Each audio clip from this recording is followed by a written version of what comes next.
जगातील सर्वात 100 उष्ण शहरापैकी 98 शहरे भारतात आहेत.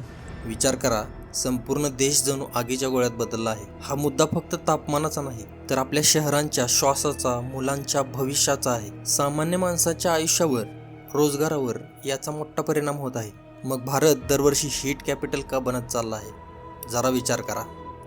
प्रयागपासून लखनौ, मेरठ, चंदीगड, दिल्ली सगळीकडे तापमान 44-45 डिग्रीपर्यंत पोहोचत आहे. सतत उष्णतेची लाट, हीट वेव्ह सुरू आहे.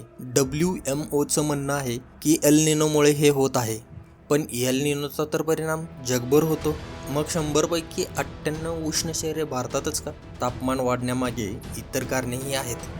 क्लायमेट चेंज, ग्लोबल वॉर्मिंग आणि अधिक तीव्र व वारंवार होणाऱ्या heat wave. El Nino Pacific महासागरातून येतो आणि त्याचा परिणाम होतोच. पण तोच एकमेव कारण आहे का? काही जण अर्बन हीट आयलँड इफेक्टबद्दलही बोलतात, जो प्रत्यक्षात धोरणांशी संबंधित मुद्दा आहे. जेव्हा सगळीकडे झाडांऐवजी कॉन्क्रीट असेल, काचेच्या इमारती असतील, AC बाहेर सतत गरम हवा सोडत असेल, गाड्या उष्णता वाढवत असतील, तर काय होणार? पाण्याची टंचाई मुद्दा आहे. भूजल पातळी खालावली आहेच. पण एक मोठं कारण आहे आपले धोरणं. ही वाढती उष्णता चुकीच्या धोरणामुळेही आहे. खरं जंगल म्हणजे फक्त झाडांचा समूह नसतो. तो पृथ्वीला थंड ठेवतो, पाणी साठवतो आणि पूर्ण पर्यावरणाची प्रणाली तयार करतो, ज्यात पक्षी, प्राणी सगळे असतात. एखाद्या उद्यानात काही रोपे लावली म्हणजे ते जंगल होत नाही. पण 2001 पासून जंगलांची व्याख्या बदलली. आता ज्या जमिनीवर फक्त 10% झाडांचे आच्छादन आहे, तिलाही फॉरेस्ट मानलं जातं. म्हणजे बाग, प्लांटेशन किंवा एका व्यावसायिक झाडाची लागवड, हे सगळं कागदावर जंगल म्हणून दाखवलं जातं.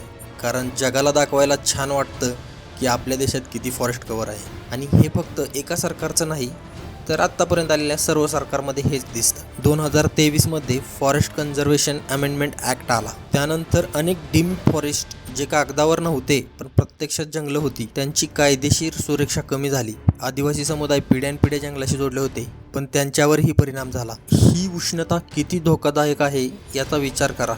कोणावर जास्त परिणाम होतो? वृद्ध, लहान मुले, बाहेर काम करणारे कामगार यांचा विचार करा. तुम्ही 15 मिनिटात सामान मागवता, पण तो डिलिव्हरी करणारा माणूस 45 डिग्री तापमानात हेल्मेट घालून उन्हात फिरत असतो. म्हणून किमान काही गोष्टी करा. स्वतःला हायड्रेटेड ठेवा, पाणी प्या, शक्य तितकी काळजी घ्या आणि शक्य असेल तिथे झाडे लावा. धन्यवाद.